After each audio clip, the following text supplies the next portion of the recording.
अजीज बहनों भाइयों, जय मसीह की। मिरेकल ऑफ जीसस, ये मेरे चैनल का नाम है। आप सबका स्वागत करता हूं।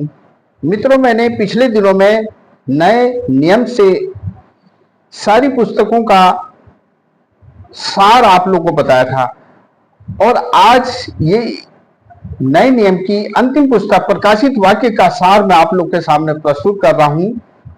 आप इसको सार को देखते रहिएगा और आपको कंठस्थ हो जाएगी, याद हो जाएगी। प्रभु का धन्यवाद हो। इस पुस्तक का लेखन काल जो है 96 ईस्वी का है, जो कि विद्वानों द्वारा प्रमाणित किया गया है। इस पुस्तक का अधिकांश भाग प्रकाशनों और दर्शनों की श्रृंखलाओं के रूप में है, जिसे सांकेतिक भाषा में प्रस्तुत किया गया है। जो पुस्तक में एक दर्शन शास्त्र की संज्ञा दी जा सकती है, क्योंकि इसमें आने वाला प्रकाशन और एक दर्शन दिखाया गया है, इसलिए हम इसको एक दर्शन शास्त्र भी कह सकते हैं। पवित्र वचन का दर्शन शास्त्र। इस पुस्तक में दर्शन दिए गए हैं। खुदावन यीशु मसीह किस तरह से शैतान को पराजित करेंगे, नया आकाश और नई पृथ्वी का सृजित किया जाएगा, और खुदावन यीशु मसीह आशीषों से अपने लोगों को किस प्रकार से परिपूर्ण करेंगे, इसमें इसका वर्णन किया गया है। यूहन्ना जब पश्चिम टापू में था तब उसको यह दर्शन दिया गया, और सर्वप्रथम यूहन्ना को यह दर्शन उस वक्त दिया गया कि जब वो पश्चिम टापू में था। यह दर्शन सर्व प्रभु यीशु मसीह ने अपना वो दर्शन दिखाया जो एक सम्राट के रूप में होता है। इसमें लिखा है 1 से 17 तक वचन में कि प्रभु एक सम्राट के रूप में यूहन्ना को दिखाई दिया, और यूहन्ना डर गया। तब प्रभु ने उसे कहा, मत डर, मैं प्रथम और अंतिम और जीवता हूं। मैं मर गया था, लेकिन अब युगानुयुग जीवता हूं। मृत्यु और अधोलोक की कुंजियां मेरे पास हैं, खुदा ने यीशु ने कहा। उसके हाथ में, अब यूहन्ना आगे लिखता है कि उसके हाथ में 7 तारे और 7 दीवट थे। ये 7 तारे जो हैं 7 कलीसियाओं को दर्शाते हैं, और 7 दीवट जो हैं वो 7 कलीसियाओं को दर्शाते हैं, और 7 तारे जो हैं वो 7 कलीसियाओं के दूतों को दर्शाते हैं।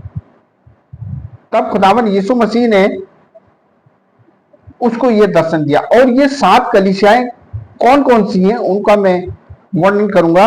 पहली है इफिसुस की कलीसिया, जो यूनान के शहर तुर्क में है।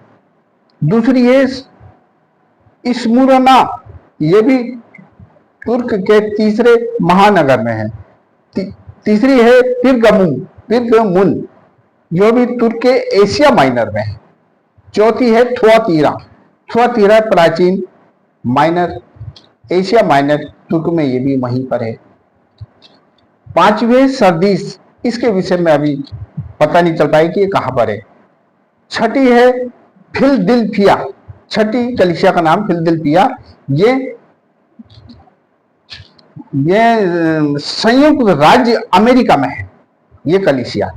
फिर 7वीं कलीसिया लोकोदिया की कलीसिया।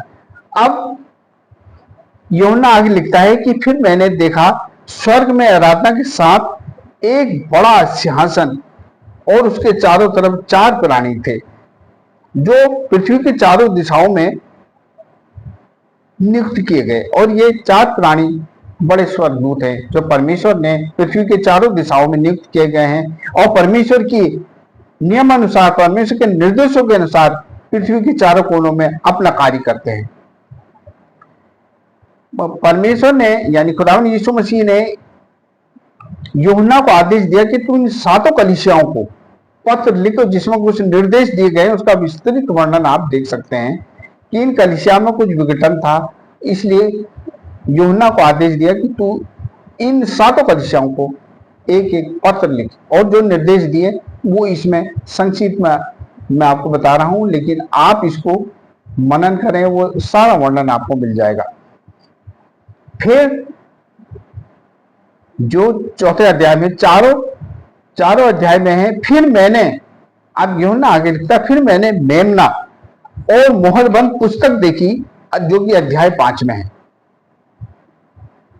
फिर वो 7 मोहरे, और फिर उस देखिए कि एक पुस्तक देखिए उसमें 7 मोहरें लगी हैं, और वो उन मोहरों को खोला गया है, जो कि 6ठा अध्याय में इस बात को स्पष्ट किया गया है।